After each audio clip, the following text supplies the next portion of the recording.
Williamsville Sports Weekly is brought to you by your local country financial representative, Ed Legner.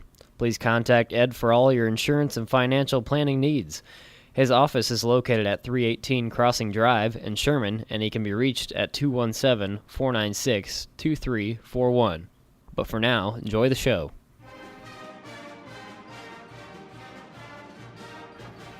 Welcome to Williamsville Sports Weekly, an in-depth look at both BB and Bullet athletics, hosted by our athletic director Adam Euchre and former Lady Bullets basketball coach John Hampton. Welcome to episode 88 of Williamsville Sports Weekly, brought to you by Ed Legner, Country Insurance Financial Representative out of Sherman, Illinois. You can visit Ed for all your insurance and financial needs. John, we're doing this a little bit later than I had initially anticipated. I had recorded the main interview for this week's episode with Angie Hartman, formerly Angie Sapp, last Thursday, and I was out sick Friday morning, and then we were going to do this earlier this week, and then I ended up being sick 2 days this week, so we're recording this on Thursday, the 2nd of February. Better late than never, but it's good to be back at work a little bit healthy, and there's quite a bit of nasty flu bug and pneumonia and just a bunch of junk going around right now, so it's good to be back at it. Yeah, it's good to see you back and, try to get things back to normal. And it's a real busy time of year. I think, is there not a busy time of year for you? But, especially down here with the postseason coming up for basketball and spring sports starting, it's a busy time of year. Yeah, I know my wife basically forced me to stay home, which was the right thing on Tuesday, and I feel like I can never take any time off just because there is no ever light time with trying to get ready for the next few seasons. And, and the added, I guess, stress you could say of having to host Girls County this year. Yep. And then there was just a lot, one thing after another. And I think ultimately what it was is probably my body just told me, hey, it's time to just take a little bit of a break. And, I've heard people always say, work will always get done, and it will, but it just seems like, you take a day or two, and it just piles up one after another. And I know when you were coaching, you probably felt the same way. Oh, no doubt. Like and you didn't want to go sick because you want to get your team sick, but yeah, sometimes you just got to relinquish a little bit of control and maybe trust some people to do some things, and that's when you find out, you do have people that can help you out and do things. But I was a lot like you, and I still am with the classroom. If I miss, you just feel like things start piling up on you, but you want to kind of keep your hand in it and make sure it's kind of done your way. But it's good to have you back, and ton of kids are sneezing and coughing in class, and hopefully we'll get through this little run of flu bugs and cold bugs and all that kind of stuff going around. Well, I'm going to blame the Army this year with it. For some reason, I didn't get my mandatory flu shot from them, and I'm going to blame that. That's why I got it, because my wife and all the kids in the house, they haven't gotten anything. They all got the flu shot this year, so wow. I'm blaming it on that. So Uncle Sam, I guess, because of budget cuts, thanks for not giving me my flu shot, and I guess giving me a few days off and some much needed rest with being able to sleep. I think it's the first time I've been able to sleep straight through like that in about 8 years with having kids. So that was, I guess, one nice thing with it. The first thing I want to talk about, last Friday, your old assistant, Brian Brooks, was in town, brought the defending 2A state champs, St. Joe Ogden, over. And I'm sure it was pretty cool for you to be able to see him coach in our gym at Dave Rook Court. You've obviously seen us play him before a few years ago over at the Riverton Shootout. But kind of talk to us about your relationship with Brian and what you guys were able to do over the years at Riverton, and then what he's been able to do over at St. Joe Ogden now, and what your thoughts were after seeing us play them last Friday night. Yeah, when I got to Riverton in 2001, Brian was the JV coach, and we became really good friends, and kind of put in a new system. And it was, when you take over a new program, to have a really good JV coach. And he applied for the job, and as soon as I got there, he said, there's no hard feelings. It'd be nice to learn under another coach, and he was young. And it was just really nice because sometimes there's hard feelings if somebody applied for a job, didn't get it, and, they stay on as an assistant and things like that. And there was never any of that. And we became really good friends, and put in a good, we felt we both have the same philosophy on the defensive end of the court. And so we had a really good couple years there. And recommending for the St. Joe Ogden job, which at the time was a program that basically was just something for the football kids to do in the winter. I mean, they were successful, but really didn't do much in the postseason. And he got over there and put in a system and started working with the younger levels and really built a program. And as you can tell, I mean, they're one of the top programs in the state. They won the state of Illinois last year, 2A, and he's just done a tremendous job, and his record's been outstanding. And if you look at the records over the time he's been there, you can really see how much he's into building the program instead of just having a good team here and there. I think they were 1-25 one year, but he wouldn't play. He had a great freshman class, and he wouldn't bring those kids up. He wanted to keep them together playing JV and freshman ball, and really took a hit with some of the older kids playing, but he had loyalty to the older kids that put the time in the program, knew he wanted to keep the younger kids together. And a lot of coaches, and I don't know if I would have the guts enough to do it either, to take that rough season and keep those young kids down there and teach them, letting them learn, let them have success, and then bring them on up. But that shows you a lot about Brian and his ability to build a program. And to me, that was, besides winning the state, all those things are great, but that was the impressive thing about how he built that program, is he did it the right way. And obviously they think a lot of him. They moved him up from being a principal. They moved him up from being a teacher to a principal, and now he's a superintendent of the school district, and they're still letting him coach. So, that tells you the kind of person Brian is off the court as well, and, as a professional, as a teacher, and an educational leader. So, yeah, we're still good friends, and it's great to see, his son Jordan, who used to sit on my lap during JV games over at Riverton when he was 2 years old, while Brian was coaching, and it's great to see his son play, and he's turned out to be a really good player. And yeah, it was a fun night. I was really happy last year when you told me you got him on the schedule, because I was looking forward to this night. The other thing that's really cool, you and I went over there when we were getting Bullets TV off the ground, and he was really instrumental in helping us and showing us what they did, because they had been doing some broadcasts. They had kind of a club and a class. So the similarities between our two communities are really unique too. And I know you talked about how, he really wanted to build a program and keep those kids at the younger levels, and Coach Beard has really kind of lived that too with what he's done since he's taken over here. Yeah, absolutely. And Brian and I talked about that actually the day after on Saturday, this past Saturday. And Brian, he said, seems like Nick's kind of in that third or fourth year, whatever, of building a program that Brian was in.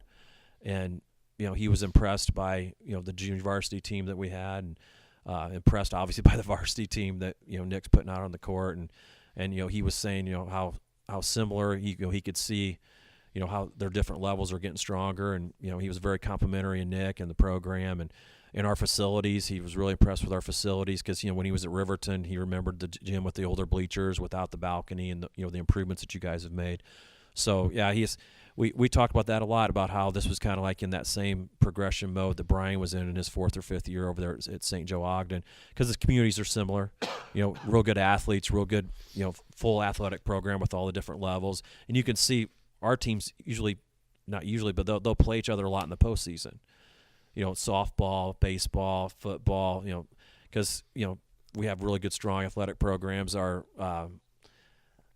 Our clientele is the same, if you want to put it that way. We're both, just outside of, they're just outside of Champaign. We're just outside of Springfield. And, it's very similar schools, strong academic schools, about 450 kids in both schools, give or take. And, yeah, we talked a lot about that. And, like I said, he was real impressed with where our basketball program's going. And, like when he was here, we always thought it was that Williamsville was kind of like a sleeping giant when I first came to the area. And I think Nick's really woken that sleeping giant, and Brian was saying that same thing. So, yeah, it's funny you mentioned that, because we talked for a long time Saturday about that.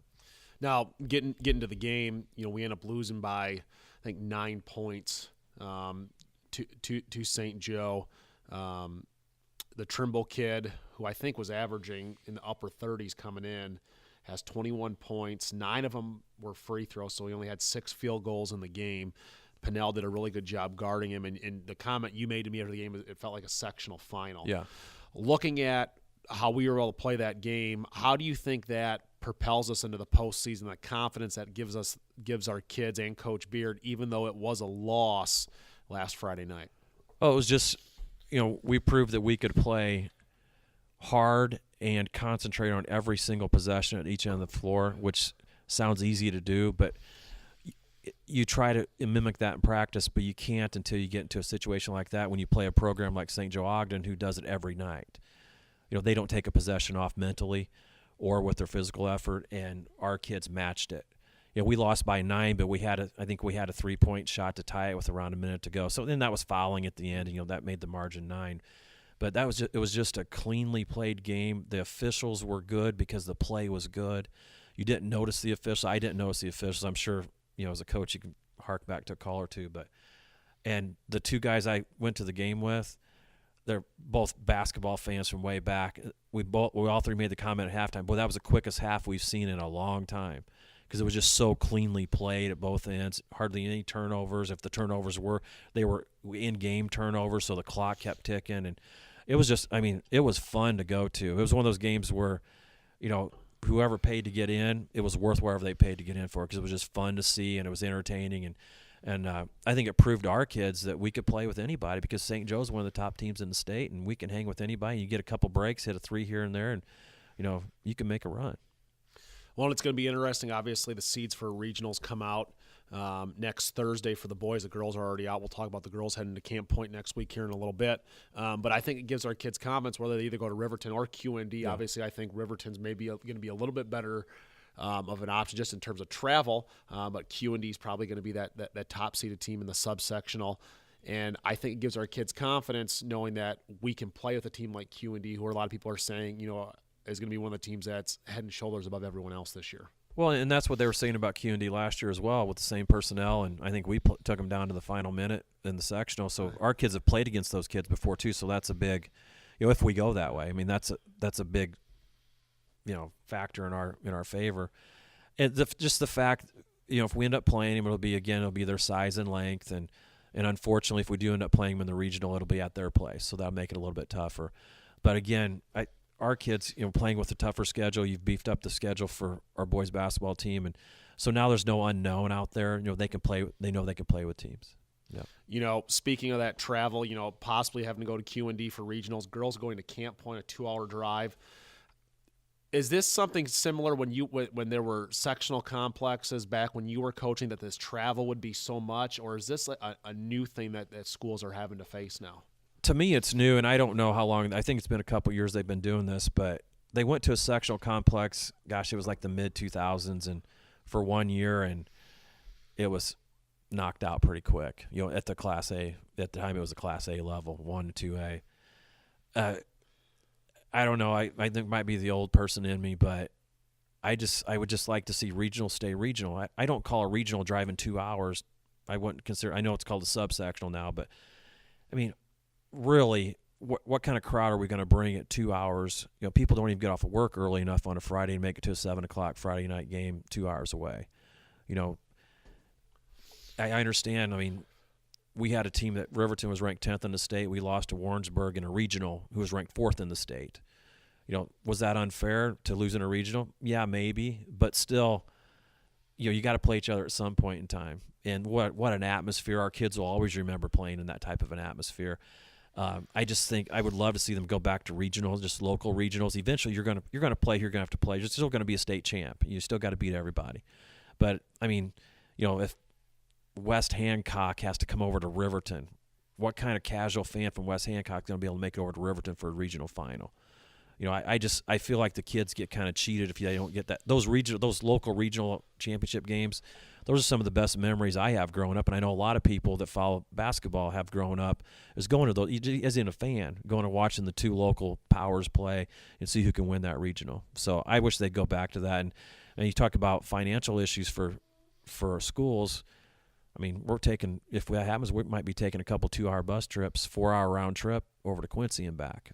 Yeah. Well, and that's what we're facing next week with the girls heading over to Camp Point. Obviously, we were fortunate enough to get the game on Wednesday. We went to 6 o'clock to cut down on some, rest time for the girls coming back that next night if they are to beat West Hancock in that regional semifinal next Wednesday. So, moving along here with the girls, something that you weren't able to do when you were coaching here. They have the opportunity to get back-to-back Saginaw Conference titles tonight as they won it last year. And having to replace quite a bit of his starting lineup. Coach Halford's in that same mode of getting a program built, and getting conference titles under his belt is one thing that will keep that tradition going.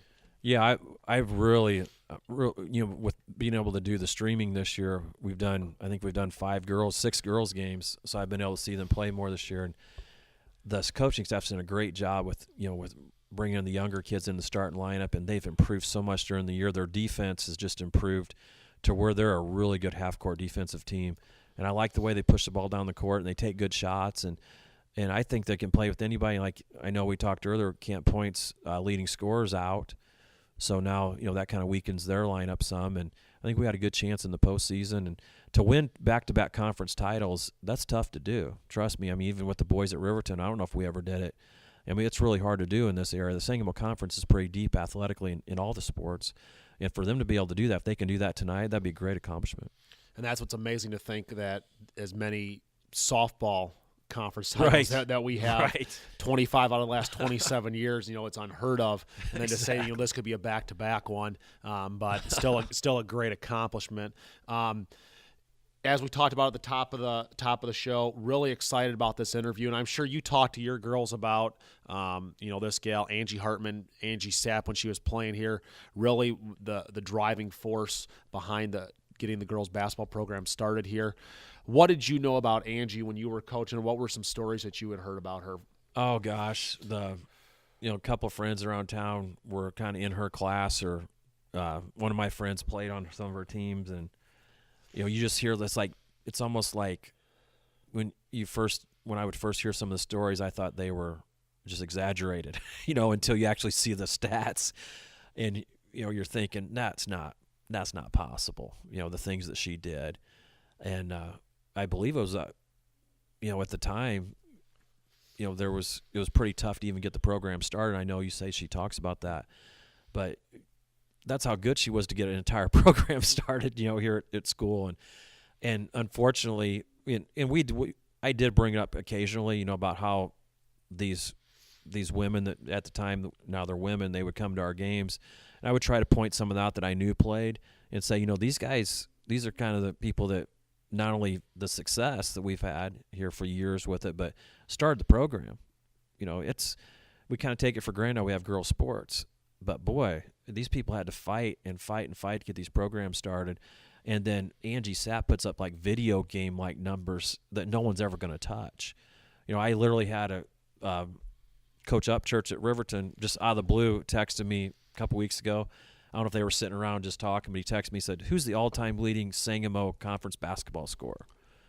And I replied, "I don't know." And then I started thinking about it. I said, "Well, Angie Sapp." And he's like, "Well, oh, we didn't even think about it." He goes, "Obviously." And I actually think maybe the boys is John Patterson.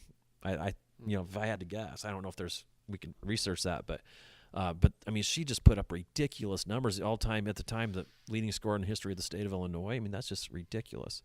I would love to see her play now with all the the camps you can go to and all the skill work and all that kind of stuff, just to see how much more athletic and how much better she would even be now. To where you start playing against better competition and going to AAU stuff and things. She'd probably be even a lot better player now than even she was back then.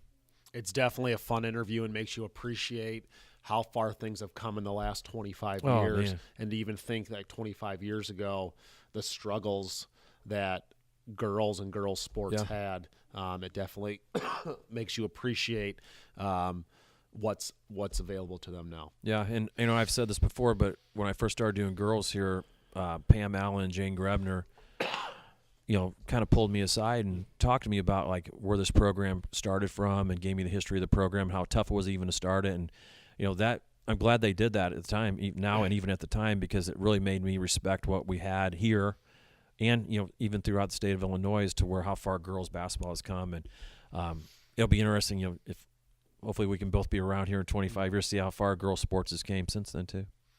As always, follow us on Twitter at WCSD 15 Sports for all your news and score updates on both BB and Bullet athletics throughout the 16-17 school year. The podcast, you can subscribe to us, Williamsville Sports Weekly, on iTunes and have it come right to your podcast feed every week. Rate, review us so we can go up higher in the podcast ratings on iTunes. If you don't have iTunes, you can get us on the main page of the district website, wcsd15.org/athletics.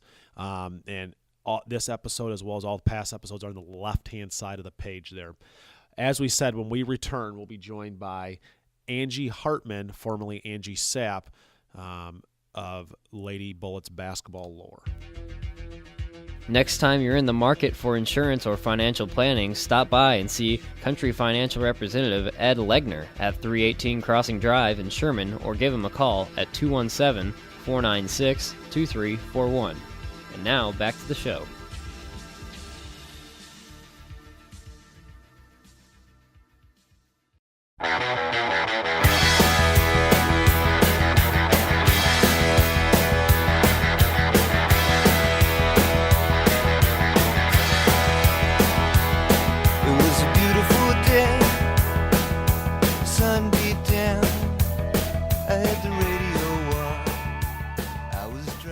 Welcome back to Williamsville Sports Weekly, presented by Ed Legner, Country Insurance Financial Representative out of Sherman, Illinois. You can visit Ed for all your insurance and financial needs. Last week we had Don Hartlob on, the founder of the County Girls Basketball Tournament, and I'm really excited about who we have on the line right now. One of, if not the reason why we have a girls basketball program here at Williamsville High School. Angie Hartman, who at the time was Angie Sapp, who really was a huge pioneer not only here in Williamsville but across the state of Illinois for girls basketball. Angie, welcome, and thanks for taking time out of your day. I know you're busy during the day at the farm, so I really appreciate you giving us a few minutes here to talk about what you were able to do for Williamsville Lady Bullets basketball. That's no problem. Glad to do it. Now going back, the girls basketball program has been around since 1989-1990, which was your freshman year. But really the process of that started when you were in junior high, when you were actually playing for the boys team. And talk to us about that. And there was basically an injunction that you and your parents tried to put on the IESA to allow you to play in the postseason, because at that time girls could play on the boys team, but they were not allowed to play in the postseason. So talk to us about your time during junior high and what that whole process was like to try to get you to be able to play in the postseason, which eventually helped start the girls basketball program here. Well, I would say I started out playing in second grade with a lot of the boys. It was all boys. And we played at the YMCA in Springfield. And so by the time I got in junior high, they obviously didn't have the girls team. So I had to try out with the boys and made the team. And I was used to it because I had played with the same group of guys, through the Y for all those years. And it was really easy just to keep playing with them. And I think that made me just a better player, because the boys were quicker, stronger, faster than me. And by the time I got in high school, then I was used to the competition with the boys. And I think that's why I was able to succeed really well in high school. Now, you talked about that. You said you started to play when you were in second grade, and obviously girls basketball wasn't near what it is now back then in the mid-'80s. Where did you get your love and passion for this sport with not having a girls program at the high school? Because usually, for kids, that's where they get their first taste of a sport and get their passion for it. Where did that come for you with basketball, with not having an established program here in the Williamsville School District at the time? I think I had three brothers here at home, and I was constantly playing sports with them out in the yard, or my dad had a machine shed out here at the farm, and we had a little court inside there, and I was just constantly out shooting baskets. I just loved it. It just seemed natural to me, and I love the challenge of trying to make a basket or trying to dribble around somebody, and I loved every part of it, and it was fun for me. So you said you played with the boys, and when I believe it was when you were in 8th grade is when you tried to get to be able to play in the postseason. Kind of talk to us about that process and how that started with you wanting to be able to play at the postseason, with them. Ultimately, it didn't go through, but what was that process like, and what are your memories of that process? I just remember anytime we would get to the regional at the end of the year, the coach would always tell me, that your season's ended. They don't let you play in the regional, and I never understood why. I just wanted to suit up and go play, but I was always told that. And I think my parents and the ACLU contacted my parents and got involved with that, and that's how that came about, where I was able to start playing in the regional. I think my 8th grade year I finally got to. So what, did you have to go to court? Did you have to go testify in front of the IESA? I know we've seen some things where the IHSA has had to come down to Springfield and talk about things. Was it like that? Was it a big deal in the press and in the media and at the school at the time? Obviously now, we have something like, channel1450.com that covers a lot of high school sports, but was like Channel 20 covering that? Was the Journal Register? Do you remember any of that stuff? Yeah, the Channel 20 was constantly interviewing me, and the radio stations would call, and I think Channel 17 over in Decatur would interview me, and Channel 3 from out of, I think, Peoria. So it was, and then I had to testify in at Springfield at the court, and the IESA lawyers, I think there were about 5 or 6 of them in the courtroom. That was kind of intimidating, but I just remember I didn't quite understand what the big deal was, because I had been playing with these people, with the guys, for so long, and I really didn't understand why it was such a big deal that I couldn't play in the regional. But then they finally got that changed. So how, do you remember that moment was it in the courtroom that they decided? Was it a phone call? What was that? Describe that moment when you finally found out that you would be able to actually continue to play with your team that you had, for 2 years, and actually carry them on into the postseason? Well, I don't remember the exact moment I found out, but I just remember my 8th grade year. The coaches told me, that I didn't have to sit out that year, that I could go ahead and play, and I know I was really happy, and I just thought it was a real good thing. Now at that point, because obviously you would have been in junior high, your 8th grade year, 1988, 1989. And then moving into your freshman year, 89-90 is when the first, season for girls basketball occurred underneath head coach Jane Grebner. So was that process already getting started when you were in 8th grade, or was that something that, like, when you got to high school, did they have like an informational meeting about it to see how many girls were interested? What was that like to actually get that program off the ground? I remember a petition went around the school.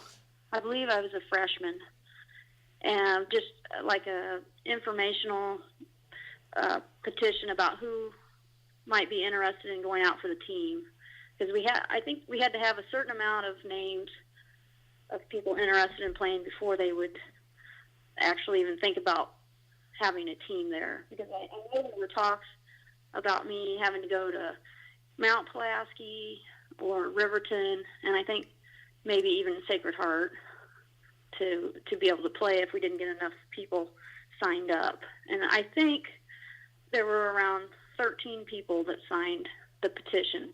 So then the school went ahead started the basketball program. So were you out recruiting girls? Were you the one that was saying, hey, come and play? Because, I mean, obviously you grew up here in Sherman and in Williamsville. You wanted to be a Bullet. Or were there girls coming to you saying, hey, we want to be a part of this. We want to be the first team. We want to be the pioneers behind this. What was that process like? I don't remember having to recruit people. I know I was hoping that I was going to be able to play there at Williamsville. I didn't want to have to go to Mount Pulaski or Riverton or Sacred Heart because my friends and everybody I knew and had grown up with were there. So I was really hoping to have the team there. And I just remember my mom was big in that. And I know she called a few people around the community that we knew and talked to them about it.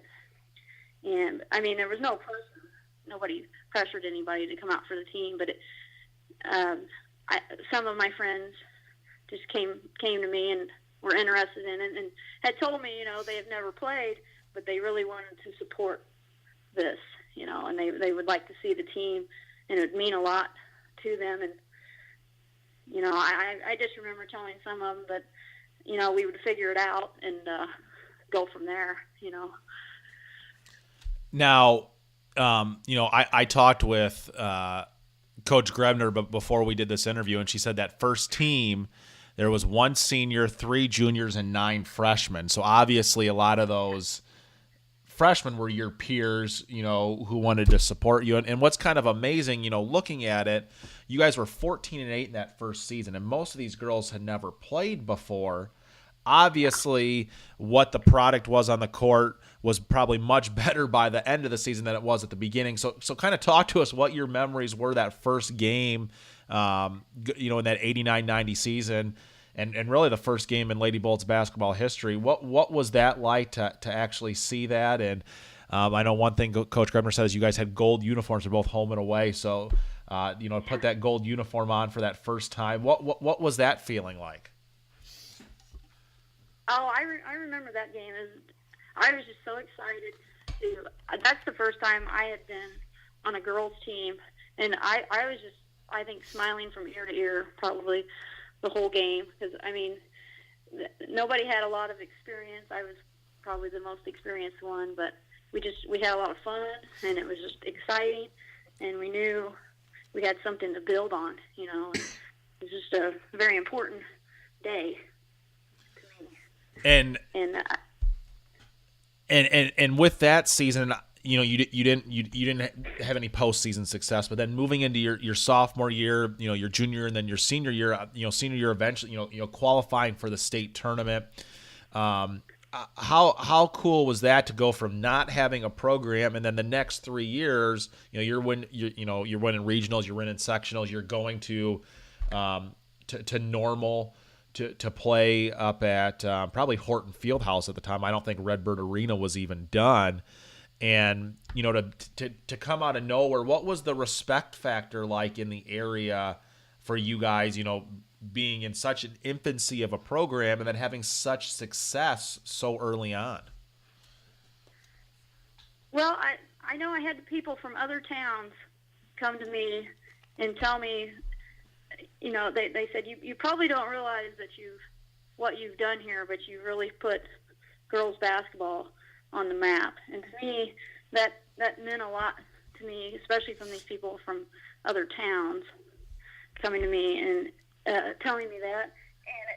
And it was, I think we gained a lot of respect, like you said, from the town, because I know there were some skeptics and really didn't think that we'd make it past 1 year, that it would fold, that we wouldn't have a program anymore. And I know there were some comments about around town that just that the school was supporting Angie Sapp's hobby and that it would never get off the ground, it would never go anywhere. So I'm glad that that's been proven wrong.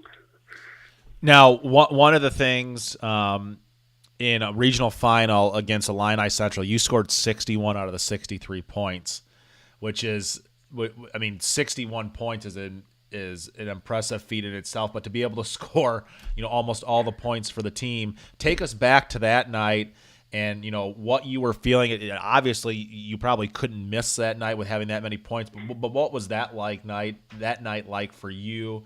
And, not only scoring that many points, but capture that regional crown. Well, I remember that night, and the basket just seemed huge to me. Every time I shoot, I've just always thought that when I shoot the ball, it's going to go in, and I'm upset with myself if it doesn't. So I'm pretty hard on myself, but I remember I think I set the record for the amount of three-pointers made in that game, and it was just one of those nights where the ball went in a lot, and it was a pretty good shooting night. But I had to shoot a lot because the girls on the team they just would pass to me a lot. Sometimes sometimes it seems like they were kind of scared to get the ball, and sometimes they just pass it right back to me. And because I wasn't known as being a scorer in junior high that much, and it's just something that it's kind of the role I had to take on because I wanted to win, and that's kind of how that happened. It's not ever anything I set out to do, was to be the leading scorer or score that many points in a game. Now, obviously, come to that 92-93 season, your senior year, you guys make it to the state tournament, end up losing in that first round, which would be the Elite Eight. And you said, a lot of people around town had made the comment that the school was, supporting your hobby. How proud were you then next year for that team to get back to state and then capture the fourth place trophy, which is still the best finish in Lady Bullets basketball history? And to not, I know you were probably disappointed that you weren't on that team, but I'm sure still on the inside you were probably extremely proud to say, this wasn't just about me. Oh, I was extremely proud of that team, and I'm proud. I still go into the school and watch the games when I can, and I am so proud to go in there and just see the success that the other teams have had, and I was extremely proud of that team after I had graduated, because those were girls I had played with, most of them, and it was a great time. I'm glad they were able to do it. Now, you said that, a lot of people came to you and from other towns and made the comment that, hey, you really put girls basketball on the map. And what I think the cool connection is between you and kind of how you pioneered girls basketball around here was kind of what Coach Grebner was able to do up in the Washington area, and how she was part of the first IHSA state tournament. And did she talk to you guys about that at all during those first few years, or did you not find out about that later, to what her connection was to for basketball across the entire state of Illinois? I think I found out about that later, because I actually think Dave Kane from the State Journal-Register did an article about that, and I actually learned a lot through that article by him. Now, the other thing, Coach Grebner was your coach in another sport as well. You participated in softball, and, your class once again was the one that kind of got that program on the map. And, that's in terms of girls sports still today, we're still really known as a softball school, and both your sophomore and your junior season qualifying for the state tournament. Eventually, after you graduated, then the 93-94 season, getting our first state finish with that second place finish up in Pekin. But what was that like playing softball compared to playing basketball? Because obviously softball was around before you got here. Had you played softball previously, or was that something that after basketball was done, Coach Grebner kind of recruited you to come to that sport as well? No, I had always played softball probably since, probably third grade. I had played summer ball. I started out playing up there at the Williamsville Park for the boys in the baseball league, and then I think I played in that for a couple years, and then they developed Corey League and for girls, and I played in that, and I traveled all over the state in the summer playing competitive summer ball. It was a little more popular back then than the basketball was for the girls, so I had more of an opportunity to play that. Now, when you basketball. when you were playing at that point, was the softball field, was that here at school, or was that still over at the Williamsville Park? Was it kind of where where the bus barn and stuff is right now, or where was that at? When I played softball in high school, they actually had the diamond over where the junior high gym is now. It was over in there behind those the Williamsville apartments, back over there. And I'm sure it was pretty cool for you last year when we officially dedicated the softball field to Jane Grebner, to kind of know that you were a big part of that, not only on the basketball side with her, but as a softball player as well, and being part of some of those teams that got that program rolling. How special was that for you to see that and to be able to know that your coach is kind of immortalized for history now? Oh, she certainly deserves it. She's a heck of a coach, and she did a great job for all those years, and I'm very proud of her.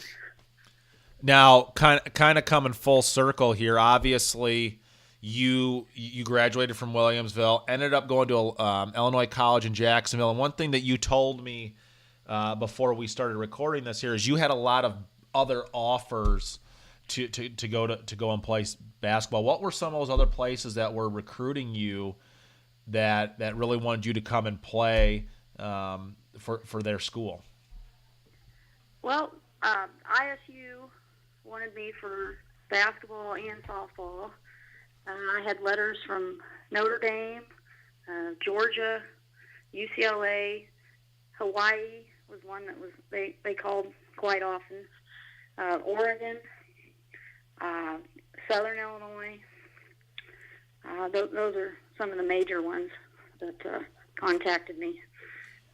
And how did you settle on Illinois College in Jacksonville? What was, you got these huge opportunities, these big schools. I mean, I'm a big Notre Dame fan in terms of their football stuff, and I know Coach Grebner is too. I'm sure she was maybe pushing you to go there a little bit. How did you decide to stay local and go there and get your education? Well, I was just known as such a homebody.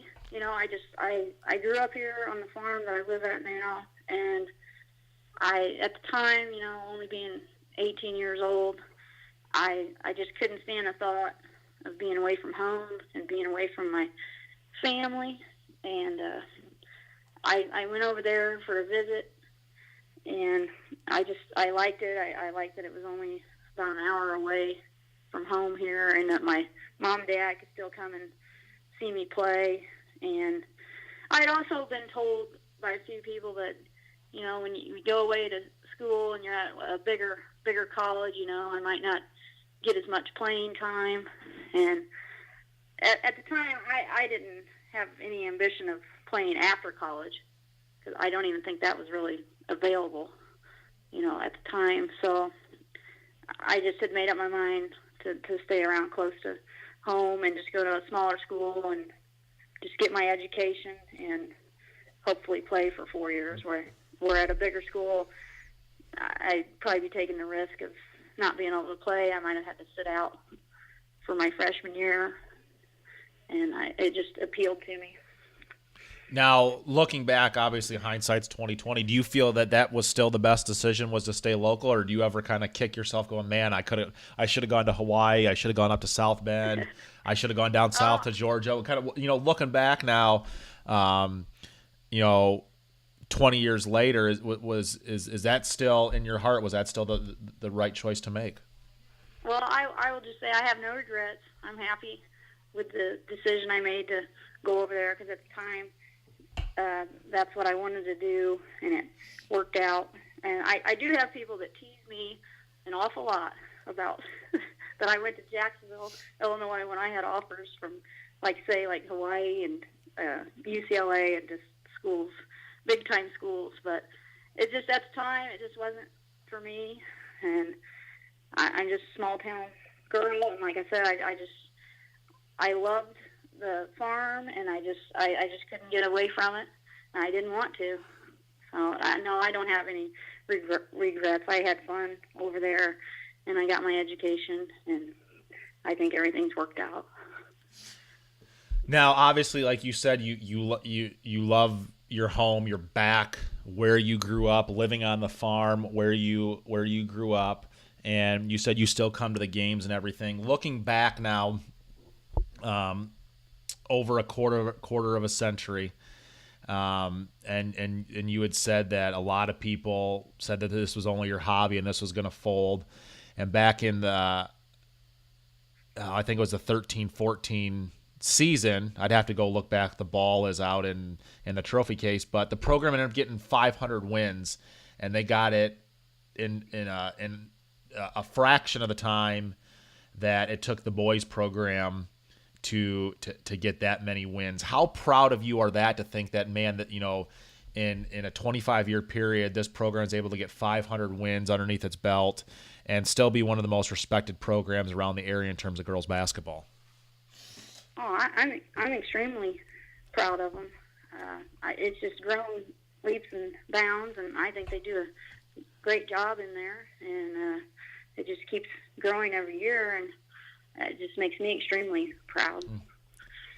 And now to see your two kids and they're playing basketball, and they've been able to play before some of the girls' games, and you've been to the games now. And obviously, we try to make the atmosphere as big as possible, with the video board and turning the lights off and doing all that stuff. How cool is that for you to see now your kids being able to be a part of this and being able to be a part of something that you established?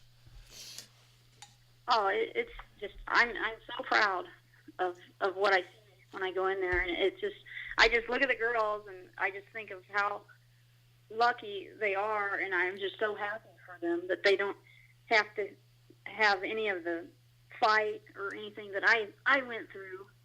And I'm just glad that it's easier for them, I think, now. And that if I was able to help pave the way for that, that makes me proud. But it sure is nice to see. Well, Angie, once again, thank you so much for coming on and talking to us about the beginnings of Lady Bullet basketball and your huge part in it. But before we let you go, anything else that you'd like to add or tell the listeners out there? I'll just keep supporting the girls' basketball. It sure has come a long ways, and I'm really proud of it. Well, Angie, once again, thank you so much. And when we return, we'll take a look ahead at the upcoming week for both the BBs and the Bullets. If you can't make it out to the game, you don't have to worry about missing a moment of the action by following all BB and Bullet athletic happenings on Twitter at WCUSD15Sports. And now back to the show.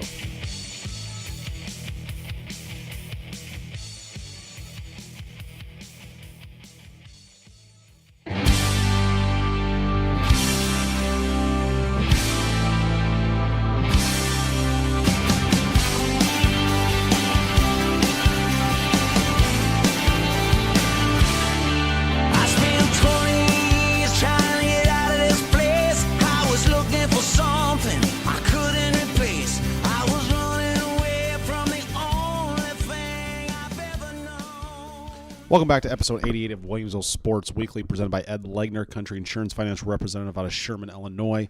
You can visit Ed for all your insurance and financial needs. Really just a cool interview there with Angie Hartman, Angie Sapp, when she was a player here at Williamsville High School back in the late 80s, early 90s, and really the big reason why we have a girls basketball program here at Williamsville High School now. And, thinking back, over 25 years now, and looking at where the program's at with over 500 victories, just winning back-to-back Saginaw Conference titles last night with defeating North Mac. It's amazing to think that, a little less than a quarter of a century ago, girls basketball wasn't even here at Williamsville High School, and how things have come such a long way in such a short amount of time. And I know, as Coach Hampton said at the top of the show, two people he really credits with that are Pam Allen and Jane Grebner. And, he's told the story many times about how, when he became the girls basketball coach here, how he was, really carrying that torch on and really protecting the program. So I just want to thank Angie once again for coming on and talking with us about her experiences and what she was able to do and her place in Bullitt's history. Taking a look ahead at what's coming up this week, I was up in Bloomington earlier this morning to watch our cheerleaders compete at the IHSA state finals at US Cellular Coliseum. They were in the prelims. Unfortunately, they didn't advance to tomorrow's finals, but we are extremely proud of them and advancing to the state series up in Bloomington. And with how well the junior high did last year in their first year competing at IESA state finals, and now the high school getting there, we're obviously trying to build the cheer program just like we have all the other athletic programs here. Tonight, though, on the docket, we do have a boys basketball game over in Argenta, non-conference game starting at 6 o'clock as the Bullets head over to take on the Bombers as they look to improve their seeding for regionals, which will come out next week. And another tough contest tomorrow as they host Downs Tri-Valley. JVs at 5, varsities at 6:30. If you want to catch a full slate of games, you can come out at 10 o'clock tomorrow as the freshman boys are hosting Chatham Glenwood. And then the JV and freshman girls finish up their season tomorrow over at the Tri-City Saginaw Valley Shootout as they take on Tri-City at 9 o'clock and Waverly High School at 11:40 a.m. And then we move into next week. The boys are off until Friday when they host Pawnee.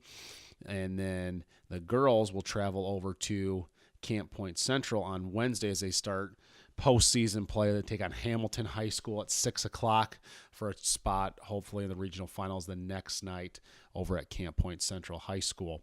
Freshmen have a few games next week. 6 o'clock on Monday, they host Mount Pulaski. And then Thursday, they'll be in action again, traveling over to Pleasant Plains before they are back on the court again on Saturday. Well, they'll host Peoria Charter Academy, Peoria Quest Charter Academy at noon. JV will host them at 1:30 for the varsity. We'll take them on over at the Riverton Shootout at 6 p.m. On the junior high side of things, coming up this weekend, we've got 2 volleyball tournaments going on over in Pawnee. The 8th grade will be traveling over there, and the 6th grade will be traveling over to Mount Pulaski. They start at 8 o'clock tomorrow over in Mount Pulaski, and then the 6th grade boys start their day tomorrow over at the Riverton tournament, taking on Taylorville at 11:15 a.m. Volleyball will be in action again on Monday, a 4 o'clock game over at Washington Middle School in Springfield, and then on Tuesday they will be hosting North Mac starting at 5 o'clock. 6th, 7th, and 8th grade will be in action. The 6th grade boys will be in action as well on Tuesday at home, 6 o'clock against Auburn Middle School. And on Thursday, 2 games against New Berlin. The junior high volleyball will travel to New Berlin starting at 5 o'clock for a 6th grade game, 7th and 8th grade game to follow. And then the junior high and then the 6th grade boys will be hosting New Berlin 6 p.m. over here at Williamsville Junior High School. And then next Saturday, the 6th grade boys will be taking on Tri-City in the first round of the Pawnee tournament at 11:15 over in Pawnee. We hope you guys have a great weekend. And until next week, remember, it's always better to be a Bullet.